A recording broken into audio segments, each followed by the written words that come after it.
歡迎翻嚟冇得傾。咁啊，之前同大家講過關於功夫電影啊，今日想同大家講下功夫漫畫動畫呢一個系列嘅。咁點解會突然間講咧？因為咧最近咧就有套 Netflix 嘅劇啦嚇，咁就係改編自一套韓國漫畫嘅，就叫做《格鬥實況》。咁如果你冇睇過嘅話咧，極度強烈建議你去睇。不過咧，你可以考慮下咧，先睇漫畫再睇真人版嘅。好啦，嗱點解會咁講咧？因為咧佢嗰個漫畫入邊咧，其實佢對唔同嘅功夫咧有比較詳細嘅分析咁樣樣。咁而喺個真人版入邊咧，其實相對刪短咗好多嘅啊。咁刪咗幾多咧？咁啊，仲後再講多少少。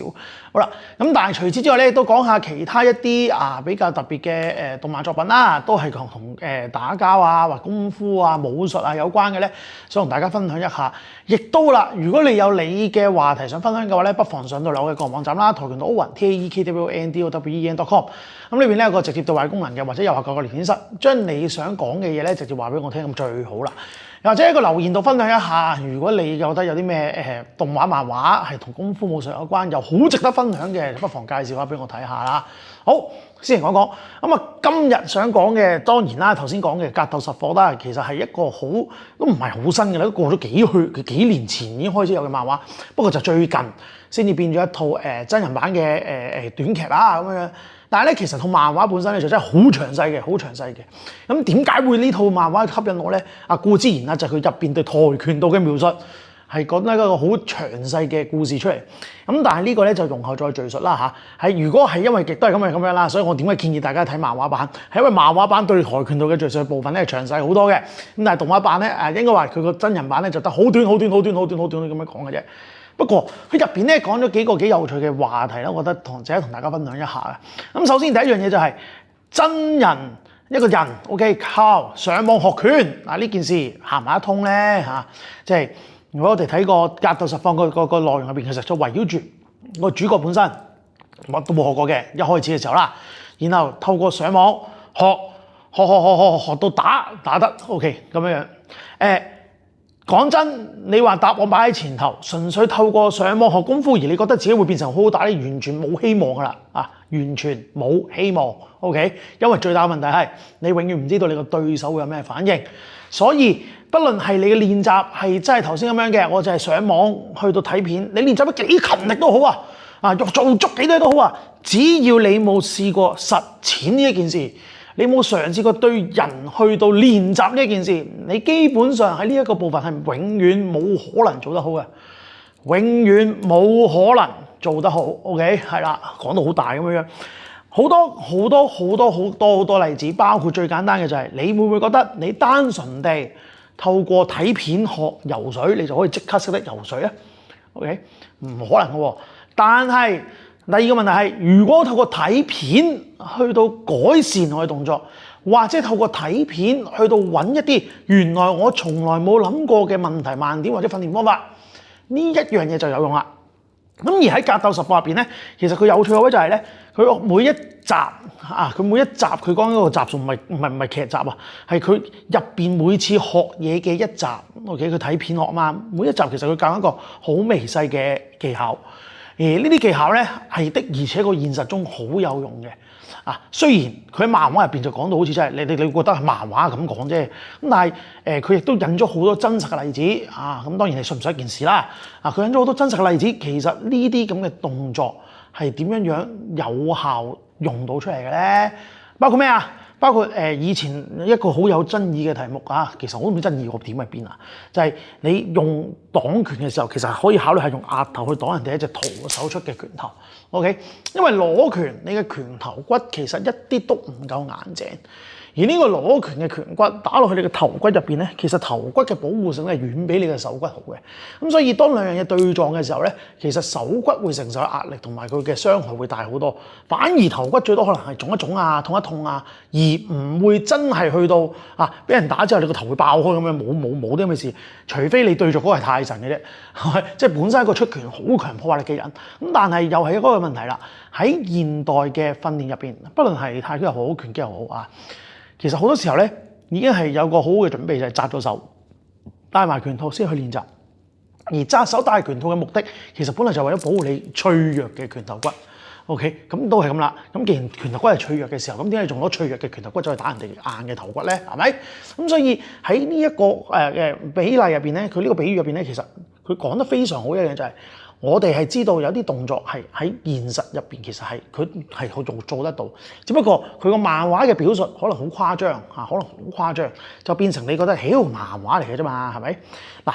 我覺得有一樣嘢咧係好值得分享嘅，就係、漫畫係咪唔能夠改變現實咧 ？OK， 係嘅，你可以話當年我哋睇嘅足球小將啦，什麼隊長翼啦咁樣樣係咪？而家翼佢到而家我都覺得佢係日本足球最具代表性嘅一套影響作品嚟嘅。OK， 嗱唔係話其他作品唔好睇啊，但係問題係你去到睇日本隊比賽 ，OK， 至今都仲會有人攞嘅漫畫人物會係邊個？好明顯啦，咪大空翼咯。即係我哋熟悉嘅大智慧啦，係咪？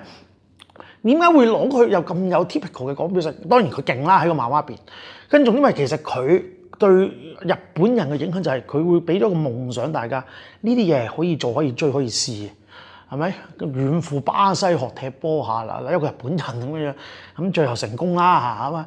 咁現實冇咩例子，其實好多啊，係咪？even籃球都有啦，係咪？籃球你都有一個係嘛？我哋睇嘅男兒當入樽之後。OK， 變成咗一個真人版嘅真人版嘅宮城良田係咪？河村勇輝咁樣去咗嗱咩 NBA 尋夢表現好唔好啊？睇大家點評價咁。但係一個日本人可以去到外國尋夢，其實都係起源於漫畫呢一件事。而我哋好多時候咧，其實講真，漫畫好多嘢都係嚟自於現實。OK， 你可以話佢係想像出嚟，但係有更多嘢其實係based on一啲現實中有嘅嘢，然後去到演繹出嚟嘅。咁所以你話係咪漫畫就代表佢完全係冇用咧？咁樣樣嗱，我哋諗下啦，最近咁最近咧近年啦嚇，咁好興講一拳超人。一拳超人咧，佢入邊咧其實講咗一樣嘢嘅啫啊。佢講咗嘢就係你訓練嘅方法。好簡單啫嘛，係嘛？即係做100定1000啊，1000下深蹲，1000下掌上壓，係嘛？跟住然後要跑1公里，唔係10公里 ，OK？ 做唔難啊，最難係咩？最難係堅持啊！最難係你堅持做落去啊嘛！做1000下切入係，咁你堅持做足咁耐有個好成功嘅例子啦，最近係咪？咁咪就係變到好大隻咯。好啦，只不過。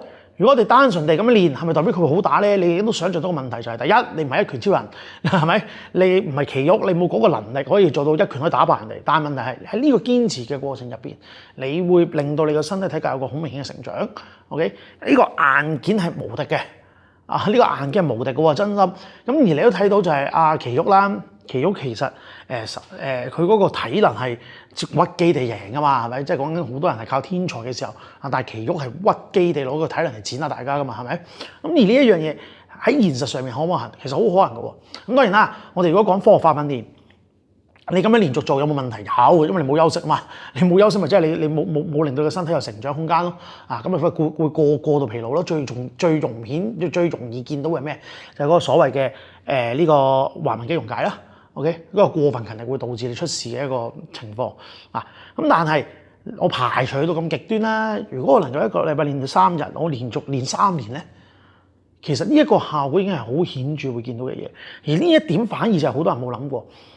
我哋成日都覺得有一啲嘢喺部漫畫或者係電視作品喺影視作品入邊講出嚟，就嘿佢做梗係得啦，鬼唔知乜咩係嘛？咁但係你話實際上你有冇練過先？你有冇試過先？你有冇做過先？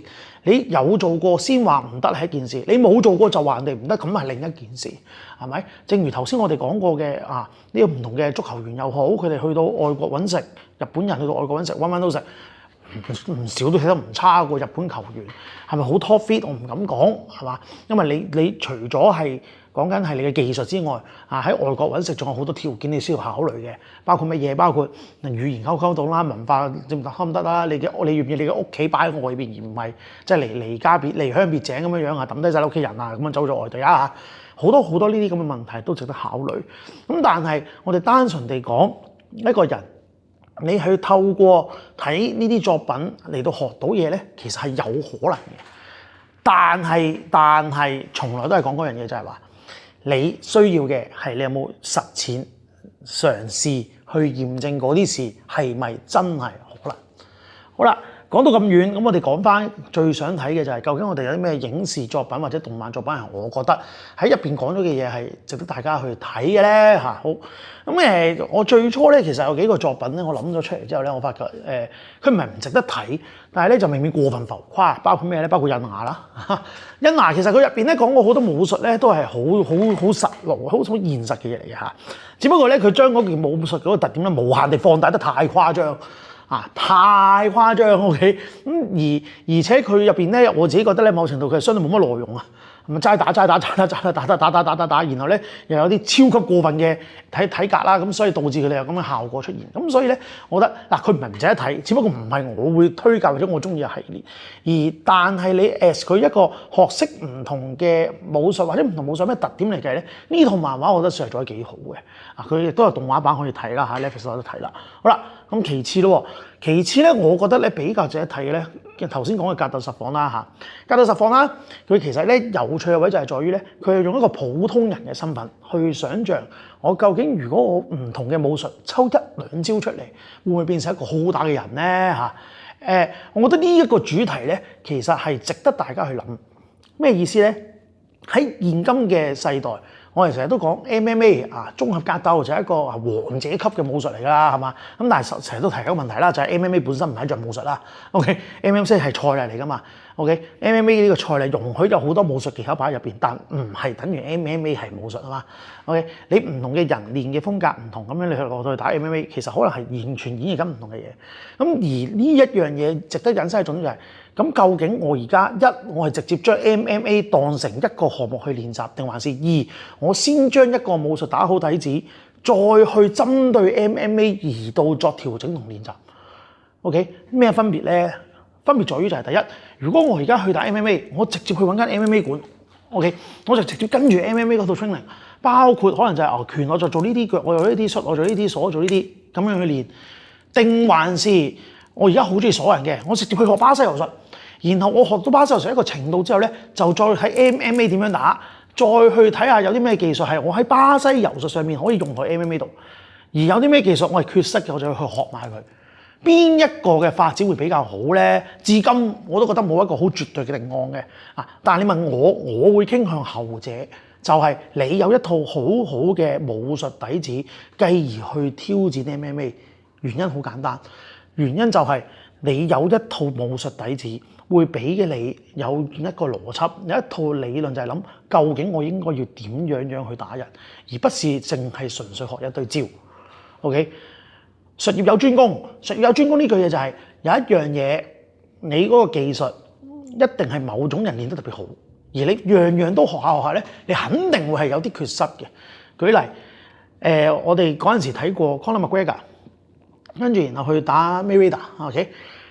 我哋成日都覺得 McGregor 佢嘅拳喺 MMA 賽場上面好強好勁，係咪？好似好重手咁樣。咁但係原來佢嘅拳去到 boxing 嗰度，其實連打都唔好打咁滯喎。咁當然你話嗰場比賽McGregor 係咪打得好差又唔算係。咁我諗佢比好多普通人上去打 boxing 都打得好嘅。咁但係喺 boxing 入邊，你真係唔及一個 boxing 打開嘅人咯。我諗好多普通，冇話普通啦，或者普通有腰帶嘅，同佢差唔多量級嘅boxing 專才同 McGregor 打，我諗都好容易可以剪到 McGregor。個原因就係根本你唔係專長嗰樣嘢，你即係識嗰樣嘢啫。情況就等於我頭先講個問題，如果你純粹係一個以 MMA 作為一個學習嘅對象，你單純你學 MMA 呢樣嘢，其實究竟你學緊乜嘢嘢 ？OK， 學完之後講你專長係邊一樣嘢？而你專長唔知係邊樣嘢嘅時候，咁你究竟應該要發揮邊一樣嘢係你嘅技能 ？OK， 如果我覺得建議一個新人去學拳咧，我有一個好有趣嘅睇法就係，我會話第一，你先玩幾次 MMA， 可能玩一段時間，玩到一個地步就係你覺得你有一啲嘢你好想做。舉例，好簡單嘅分法，玩 MMA 嘅人好快會分到，我係中意企喺度同人打，定係中意鎖暈人哋。OK，Either one 唔係叫你淨係揀一樣。係我想做邊樣嘢多啲，然後你就去揾嗰樣嘢嘅專長技術去學落去 ，OK？ 而普遍都係㗎啦，中意立技其實唔特別中意落地，中意落地嘅其實唔中意立技 ，OK？ 但唔代表你可以完全 ignore 嗰樣嘢，你唔完全唔學嗰樣嘢，唔應該、唔可能，亦都唔可以咁樣做 ，OK？ 唔可以咁樣做，原因就係因為現實世界就係有呢啲咁嘅對手。如果你一路就係識打拳腳，但係你唔識落地，咁咪就好似格鬥10搏咁樣咯嚇，你唔識落地嘅咪落地會輸咯。OK， 好啦，咁但係你完全就係識得落地又唔識拳腳嘅，咁你要攬到人落地先得㗎。OK， 咁如果人哋只要識少少抗摔嘅技巧 ，OK， 你控制唔到你，而你不停地就俾個頭人哋打。喺近年早呢1-2年啦嚇，喺香港 MMA 比賽咧就有個好有趣嘅發展咧，就係在於鎖嘅人好容易贏，但係佢贏嘅時候可能贏得好慘，就係可能前面已經俾人打咗好多次，係啦。咁然後開始咧就變咗做咧唔同嘅發展就係我寧願係攞落地之後不停地做拳腳，不停地做關鍵攀，而不是直接就諗住攞你落地鎖。OK， 咁但係其實 MMA 嘅正路發展應該係咁啦嚇。咁但係喺而家你嚟緊睇亞運啦，亞運嘅模式入邊咧，其實好多都係每樣嘢佢都有個專長嘅，每樣都係佢專長嘅。但係佢一定會有一個好大嘅諗法。舉例就係而家中亞人好強咧，就一定係抗摔同摔你先嘅。OK， 你摔唔低佢，然後佢帶落地，先至再諗做其他嘢，不停地攞佢落地，咁樣你玩都冇得玩。哪怕佢就算拳腳唔叻，或者佢鎖唔叻，但係佢不停嚼你落地，你都冇得玩。OK， 咁呢一個就係現代 MMA 嘅發展會變成咁樣樣。咁但係 MMA 呢樣嘢係咪去到而家就係一個終點？好明顯唔係啦。只不過而家係一個相對大嘅平台期啫。但我覺得未有攞去到終點啊，係咪？即係我哋啱啱發展 MMA 嘅年代，我哋睇到哇巴塞羅術好犀利喎，就諗住巴塞羅術無敵啦。咁但係發展咗5、6、7、8年左右係咪？咁你發現原來立技嘅選手開始揾到條路點樣去應付呢一個摔技嘅時候咧，摔鎖啦、枕技啦，咁又相對難打咯喎，係咪？咁啊開始大家差唔多平衡翻咯喎。點知最後咧摔不是鎖不是，而家即係鎖人唔係啦，拳腳唔係啦，唔係最終答案，而家變咗摔人係一個好大嘅答案啦嚇，就係不停係掉。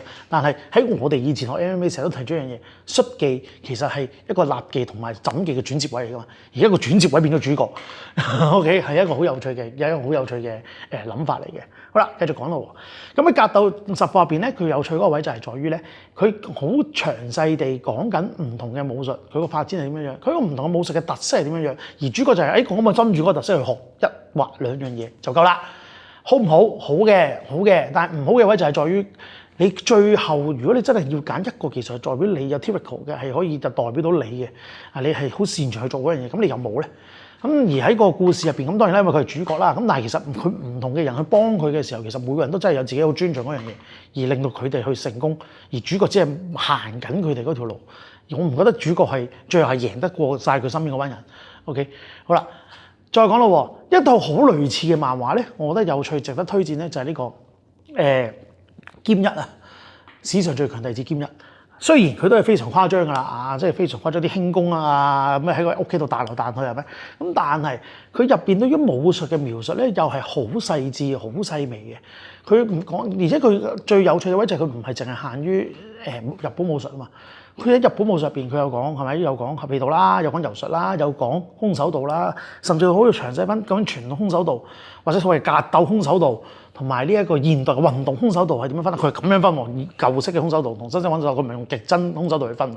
好啦，咁再講唔同嘅中國武術啦，中國武術入邊有咩特點啦嚇？用武器嘅啲武器有咩特色啦嚇？諸如此類。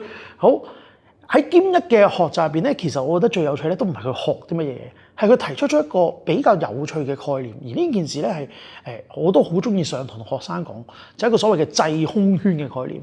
好啊，制空圈係咩回事咧？最簡單就係話喺你一個嗰個範圍入邊，係你好熟悉可以做到你擅長嘅招式。咁有冇呢一種範圍咧？絕對係有嘅，絕對係有嘅。舉例就係話，佢講個好嘅例子就係你一立住武器嘅，你個制空圈必然會大，因為你攻擊範圍長啊嘛。我立住支棍同你徒手咁啊，點計我啲棍打到你都未打中我啦，係咪？咁個棍可以揮及嘅距離咪就係我嘅所謂嘅制空圈咯。好，咁我哋排除咗個武器啦，咁有咩情況可以所謂嘅制空圈咧？舉例，如果你係打 boxing 嘅話，其實你嘅控制範圍咪相對短咯，因為你靠手比較多啊嘛。你一定要埋身同人打啊嘛。好啦，更有甚者嘅，如果我係打grappling 嘅，我係打枕技嘅。其實你嘅控制範圍咪更短咯，排除咗你係做剔單可以好遠咁衝埋去嗰陣時，OK， 咁如果唔係嘅話咧，你個控制範圍咪相對少咯，嗰個唔係一個你熟悉嘅打嘅範圍啊嘛。咁調翻轉啦，咁跆拳道嘅控制範圍咪相對大咯，因為你熟悉嘅範圍就係由你起腳開始啊嘛。OK， 咁但係個圈係咪一個等於喺個圈入邊就代表無敵咧？唔係，都仲有一個控制範圍噶嘛，係嘛？即係如果我哋成日都講單純地學跆拳道練腳練得好犀利嘅人，最慘嘅範圍就係埋身，因為埋咗身之後，你發覺你隻腳好難起，而你發覺埋身之後，你好多招你唔識用。OK， 呢個就係好多練跆拳道嘅人面對嘅盲點同埋問題。更有甚者就係話，如果你隻腳用唔到，包括俾人係咁低數跛咗之後，咁你隻腳點用咧？呢個就係好慘痛嘅經歷嚟嘅。當你隻腳好叻，而你隻腳唔用得嘅時候咁你剩翻啲咩招咧？我覺得呢一個係唔同武術嘅人都係值得諗嘅。even 你係打搏繩，咁你隻手唔用得嘅時候，咁你剩翻咩招咧？咁樣係咪？如果你係用泰拳，你爭膝好叻嘅時候，咁而家唔俾你打爭膝，咁你又剩翻咩招咧？咁呢一啲係好值得去諗嘅一個話題。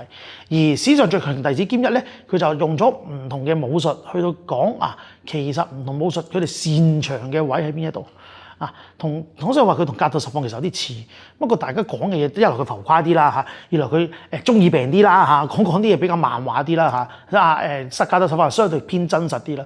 咁但係兩者都講緊一啲好實際嘅，就係我哋喺一個學武術嘅環境入邊，其實你係應該去諗下，究竟你擅長嘅嘢喺乜嘢位置可以發揮得更加好。而只不過大家嘅解法有少少唔同啫解法唔同嘅在於就係喺格鬥實況入邊，佢就偏向咧，其實每個武術有一兩招係啱用嘅，咁佢就淨係練嗰一兩招喺史上最強弟子兼一入邊咧，其實佢講緊係就係唔同嘅範圍，或者你針對唔同嘅人，你就應該要用唔同嘅打法去到打。咁而呢兩個咧，我覺得係比較有趣嘅講法嚟嘅，因為呢兩個就係大家都可以去諗。一個就係你當佢係，如果我而家學 MMA， 究竟我而家點樣玩？另一個就係咁，如果我要學面對唔同類型嘅對手，咁我應該要用乜嘢嘅武術，或者我應該要用乜嘢嘅技巧去到打嗰類人。OK， 而呢一啲嘢其實講真就係話，你不停地諗，不停地睇，其實係唔會感受到發生咩事，直至你真係去試過去同人打。好簡單一個例子就係我早排見到有個以前我哋嘅網友啦，都好出名㗎啦，咁但係佢好出名，所以唔想提佢個名啦。咁佢咧就分享咗喺以往咧一啲網聚嘅經驗。以前咧咩叫網聚咧？就係話一大班學功夫嘅人、學武術嘅人就話：喂，不如約埋出嚟試下交流下啦，交流係學習嚟㗎，唔係出嚟打交去交流。交流嘅意思就係我哋試下，我哋睇下為唔同嘅功夫打出嚟係會有咩效果，唔同嘅功夫用唔同嘅菜嚟打出嚟又會有咩結果。OK， 而喺嗰個年代咧係一個好開心嘅年代，亦都係好開放嘅年代。咁但係調翻轉就係一個好冇制限嘅年代。咩意思咧？就係話喺嗰個年代咧真係乜嘢人都有㗎。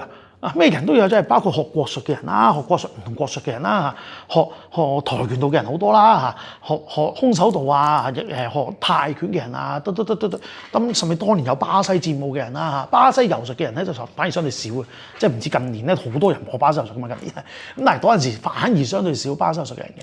但係大家都有個共識就係落到地之後就瀨嘢㗎啦，係咪？咁你一定要揾個方法去解決落地之後嘅問題咁唔同人有唔同解法啦當時會有柔術啦、巴西柔術啦、柔道啦咁樣唔同嘅解法。咁但係咧嗰個年代最好玩嘅就係咩咧？就係以我個人做例子，我依一個學跆拳道出身嘅人，咁我諗住自己會同人哋起腳係咪？咁啊諗住自己同人哋起腳打好啦係嘛？你一出到去第一次同人打，你連低數都未知咩嚟嘅，人哋兜嘅就斬落隻腳度弊。首先第一喺跆拳道嘅練習入邊唔識得擋人哋隻腳，唔識得擋人哋隻腳踢我隻腳嘅時候點樣做，咁咪跛咯。好啦，第二真係俾人掃到隻腳跛咗啦，好痛喎，咁點算啊？你好痛都唔係問題啊，咁你都要打埋落去㗎，係嘛？即雖然係玩啫，咁但係你俾少少堅持，係咪？話咗2分鐘就打2分鐘啊嘛。好，咁但係頭嗰3秒俾人斬跛咗隻腳啦，咁跟住嗰1分3秒咁做咩啊？咁咪諗點樣打咯？但係你就會發現咧，原來低數最恐怖唔係你隻腳痛咁簡單啊，係你隻腳痛完之後咧，除咗你俾人踢嗰隻腳起唔到之外，你另一隻腳都遞唔起㗎啦。係因為呢隻腳你想遞起呢隻腳俾人斬跛咗，呢隻腳想遞起呢隻腳都會痛㗎嘛，因為佢係重心腳嚟㗎嘛，佢只要企喺地下佢都會痛㗎嘛。咁點算啊？你就發現頭先我講個問題咯，原來你一路以為自己踢腳好叻，咁但係你隻腳唔用得嘅時候咧，你對手如同廢嘅一樣啊。OK， 喺啲咁嘅環境之下咧，就會逼使你去諗，如果你而家學嘅武術喺呢個環境之下用唔着，咁你嘅武術係究竟學緊啲咩嘢？咁你嘅武術係究竟做緊啲咩嘢咧 ？OK。再講就係喺個年代咧，最開心嗰樣嘢就係咩咧？你會見到有啲人係真係為咗睇漫畫，唔係為咗，佢係因為睇漫畫或者睇動畫而去學一啲功夫嘅，例如八極拳咁但係八極拳唔係我睇開嘅漫畫咧，嗰陣時講緊嗰套係拳兒啊嘛，或者一步神拳學 boxing 咁樣樣，呢一啲漫畫雖然年代比較久遠啦嚇，但係佢影響緊人嘅就係佢啟發咗人哋真係去學嗰樣功夫。而由於喺嗰個年代啊嘛，我哋講緊好需要見人嘅年代啊嘛，佢哋去諗嘅唔係單純學完嗰樣嘢之後有幾有型，係究竟我學完呢樣嘢之後我出到嚟用唔用得着。而喺嗰個年代就有一個好友善嘅環境俾大家，我哋去試下究竟唔同嘅招式係咪真係用得着。OK。而我係親眼地見過八極拳嘅有幾恐怖嘅啊！一個好大隻嘅師兄啊，咁啊不停地喺人哋出拳嘅時候兜嘢撞埋去啊！卡咩挨身啊？唔係卡咩山靠啊？挨山靠啊？咩我唔記得咗個名添，係啦，總之咁樣撞埋去啦。你對面嗰個係已經係打開 boxing 嘅朋友仔嚟嘅喎，即係專業地打開現代武術嘅人嚟嘅喎，喂，完全無解喎！不停地俾佢撞到飛起喎，係咪？然後覺得好痛啊，打都唔想去玩啊！咁你係咪仲呢個時候仲可以話傳統武術冇用咧？啊！咁但係個問題就係咁又係咪代表佢識打就代表全部都冇用咧？唔係，因為嗰個年代就係你會發現你唔同嘅招式都需要有個平台去到俾你去實踐、實戰、實驗，究竟嗰啲招式係咪啱用，係咪好用？喺唔同情況之下，係咪都係適合去到用？係咪？而喺咁嘅環境之下，而家有一個好好嘅平台，就係去 MMA 嘅練習，你就可以透過 MMA 呢個平台去到睇究竟你哋啲招式啱唔啱喺嗰個情況之下用。OK， 咁當然啦 ，MMA 係絕對無敵嘅解法咧，唔係，因為 MMA 都有佢嘅限制啦，係咪 ？MMA 佢嘅限制包括就係第一，你咁樣打會唔會贏啦，係咪？第二就係你咁樣打會唔會犯規啦，諸如此類。咁但係咧，去到臨尾我都補一句啦嚇，好多時候咧成日都話啲傳統嘅招式好危險係嘛？我插你眼又唔得，我打你紅又唔得，我打下陰又唔得。OK， 其實第一個問題係，如果你本身嘅練習你都冇練過點樣插人對眼。OK， 練點樣踢人下陰 ，OK， 你就識招好似喺踢收咁樣係好叻啦。咁但係你知唔知下陰喺邊個位置？你知唔知點樣踢落去可以避開人哋膝頭哥？未試過講經咩？係咪？好啦，插眼，講真，你直拳打咗人哋個頭都唔容易啦，係嘛？你仲可以覺得你隻手可以懟人哋隻眼，講係容易係嘛？如果你真係咁樣懟嘅話，你隻手指整親幾次啊，都隨時未懟得中人哋隻眼啦，係咪？插眼真係咁樣插嘅咩 ？OK， 係啊，你一啲好多嘢係你真係要驗證實踐過，你先知道，有啲嘢係啱用有用，有啲嘢真係冇用嘅，用唔着嘅啊，或者好難用啦嚇，唔好話用唔着啦，冇一啲好特定情況、特定條件下先用得着嘅嘢，咁嗰啲嘢你咪去諗下，究竟你練習係練緊嚟做乜嘢咯？講到底。學拳又好，學功夫又好，啊，為咗贏又好，為咗乜都好，只要嗰樣嘢叫做武術啊 ，martial art，OK，佢嘅最重要嘅重點一定係攞嚟自衛防身。一樣武術唔可以自衛，唔可以防身，唔打得嘅，我根本唔知點解佢仲可以稱為武術，係咪？冇咩術啫，跳舞個武得，啱唔啱啊？你保護唔到自己嘅，你學嚟其實個意義係做咩咧？好啦，咁今集講到呢度啦。咁如果你都有你嘅話題想分享，又或者你真係有啲好值得推介嘅動畫、漫畫、電影乜都好啦嚇，不妨留言話我知嚇。咁啊喺度留言嗰個留言板嗰度啦，咁我講俾我聽啦。又或者你有啲嘢好想自己同我傾嘅，亦都可以上到我嘅個人網站啦，跆拳道雲 TAEKWONDOWEN.com。咁你有個直接對話功能啦，或者右下角咧有聊天室啦嚇，亦都可以將你嘅對話啦嚇，可以用 WhatsApp 同我傾嘅。啊咁當然啦，我半夜覆你唔到嘅，亦都唔好嘗試半夜揾我啦嚇。好啦，咁如果你覺得呢集咧覺得分享嘅有趣嘅話，或者你發現咧你睇完之後嗰啲即係頭先我講嘅漫畫動畫，你睇完之後，喂好有意見喎，不妨同翻我講。咁今集講到呢度先，我哋下次再見。